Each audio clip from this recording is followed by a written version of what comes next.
Bismillahirrohmanirrohim. Perkenalkan, nama saya Revi Ramadan Permadi dengan NPM 21071010116 dari kelompok 3 Hukum Internasional. Di sini saya akan menjelaskan tentang sejarah berdirinya negara. Kelahiran negara baru dapat melalui bermacam-macam cara. Yang salah satunya yaitu pemisahan diri dari negara seperti bekas negara Uni Soviet. Dalam HI, pengakuan adalah syarat berdirinya suatu negara, dan cara memperolehnya cukup rumit karena berhubungan dengan masalah hukum dan masalah politik. Negara tidak bisa seenaknya berdiri, melainkan ada syarat-syarat yang harus dipenuhi terlebih dahulu. Yang pertama, yaitu adanya rakyat yang patuh terhadap pemerintahannya, dan ada pemerintahan yang menjalankan negara tersebut. Dan yang terakhir, mempunyai wilayah yang tetap. Dan ada tambahan lagi, yaitu yang tidak kalah penting adalah bisa berhubungan dengan negara lain atau bekerja sama, seperti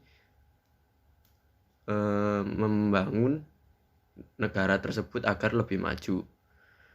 Dalam piagam PBB ada tambahan dari peraturan yang ditambahkan untuk menjadi negara baru, yaitu harus cinta damai, yang artinya tidak boleh mengintervensi negara lain atau menyebabkan perang yang menyebabkan korban jiwa yang banyak.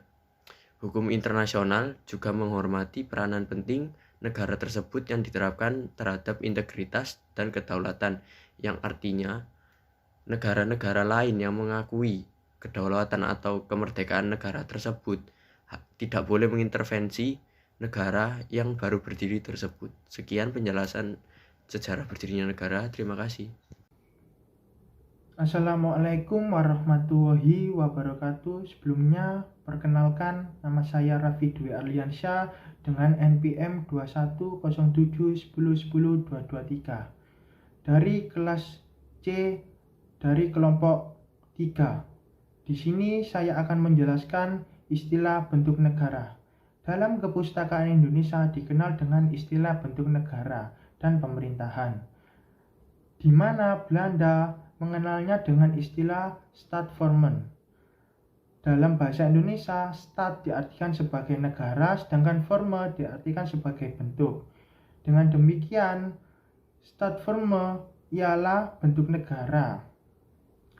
Berdasarkan pasal 1 ayat 1 UUD 1945, negara Indonesia ialah negara kesatuan yang berbentuk republik.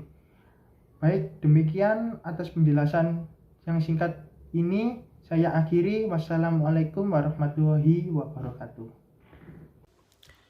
Perkenalkan, nama saya Muhammad Arif Bayaki dengan NPM 21071011040. Di sini saya akan menjelaskan tentang aturan hukum. Ketika kita membahas tentang negara, tentunya tidak terlepas dengan aturan hukum. Menurut Ernest Utrecht, hukum adalah himpunan peraturan yang mengatur kehidupan.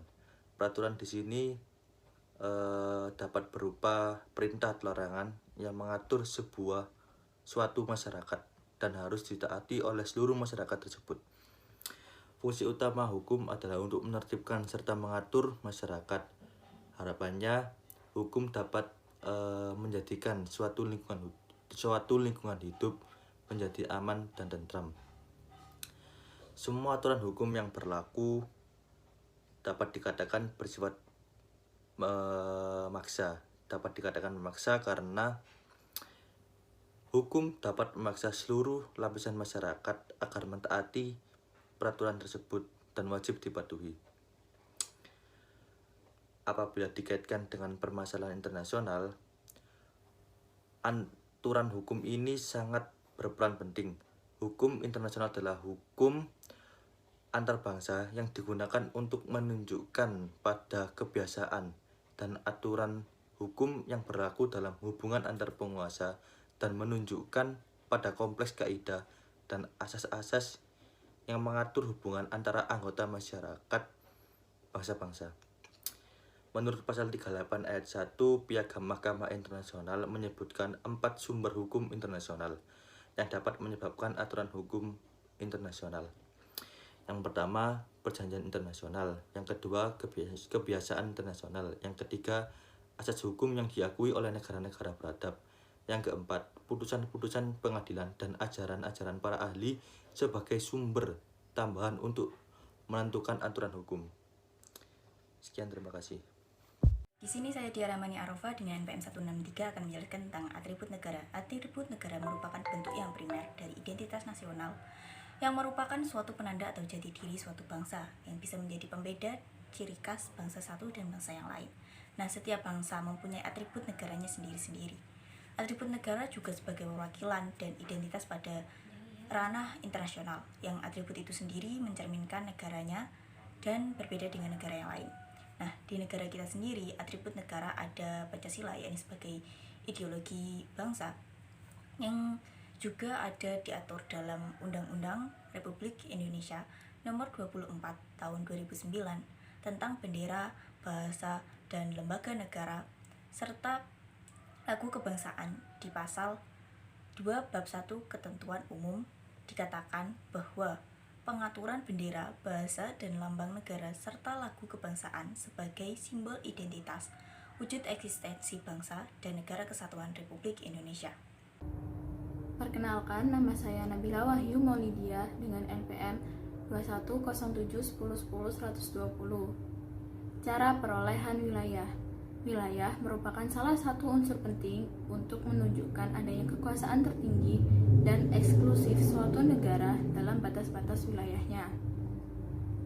Pada Konvensi Montevideo tahun 1933 disebutkan bahwa wilayah yang jelas adalah suatu kualifikasi yang harus dimiliki untuk menjadi suatu negara.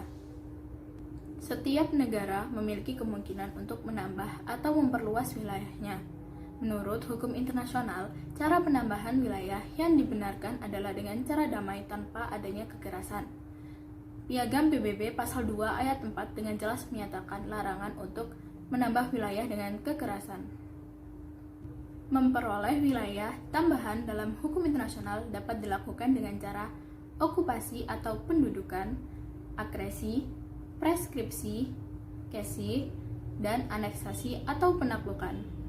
Assalamualaikum warahmatullahi wabarakatuh. Sebelumnya perkenalkan, nama saya Raffi Dwi Arliansyah, NPM 210710102223 dari kelas C kelompok 3. Di sini saya akan mau menjelaskan apa itu doktrin kedaulatan negara dalam melaksanakan kerjasama internasional. Dengan adanya melakukan perubahan doktrin kedaulatan dari asas dalam negeri seperti yang dianut oleh Jane Bodin menjadi suatu asas dalam sistem hukum internasional. Kedaulatan yang menurut Jane Bodin dipandang sebagai suatu pengertian yuridis telah mengakibatkan kedaulatan itu sebagai kekuasaan mutlak dan berada di atas hukum. Doktrin kedaulatan dikemukakan dari Jane Bodin itu bukan saja mengandung suatu sangkalan terhadap kemungkinan negara tunduk dan taat terhadap suatu macam hukum, tetapi juga telah menimbulkan suatu persoalan yang sulit dalam hukum internasional. Ahli hukum internasional sudah mencoba menghindari kesulitan ini dengan memberikan perbatasan fungsi terhadap arti, fungsi, dan hakikat kedaulatan. Baik, pemaparan materi yang singkat ini saya akan tutup. Wassalamualaikum warahmatullahi wabarakatuh. Selanjutnya, hak dan kewajiban dasar negara. Sebagai subjek hukum paling utama dalam hukum internasional serta penyandang hak dan kewajiban, negara memiliki hak-hak dan kewajiban dasar, sebagaimana terdapat pada Draft Declaration on the Rights and Duties of States tahun 1949 yang dibuat oleh International Law Commission. Terdapat 14 pasal yang mana 4 pasal mengatur tentang hak negara dan 10 pasal mengatur tentang kewajiban dasar negara. Hak-hak dasar negara diantaranya adalah hak atas kemerdekaan dan self-determination, hak untuk melaksanakan yurisdiksi terhadap wilayah, orang, dan benda yang berada di dalam wilayahnya, hak untuk mendapatkan kedudukan hukum yang sama dengan negara-negara lain, dan hak untuk menjalankan pertahanan diri sendiri atau kolektif. Kewajiban-kewajiban dasar negara.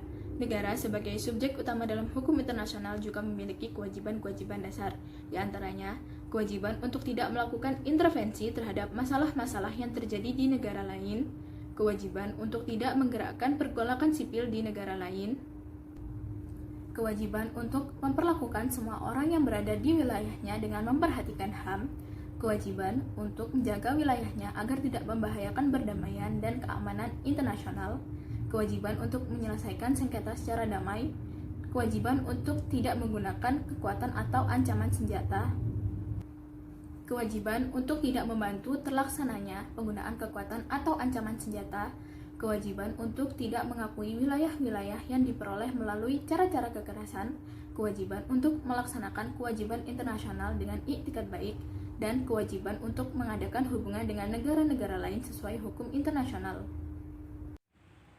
Selanjutnya, suksesi negara. Berdasarkan Vienna Convention on Succession of States in Respect of Treaties 1978, Article 2, use of terms B berbunyi succession of states means the replacement of one state by another in the responsibility for the international relation of territory.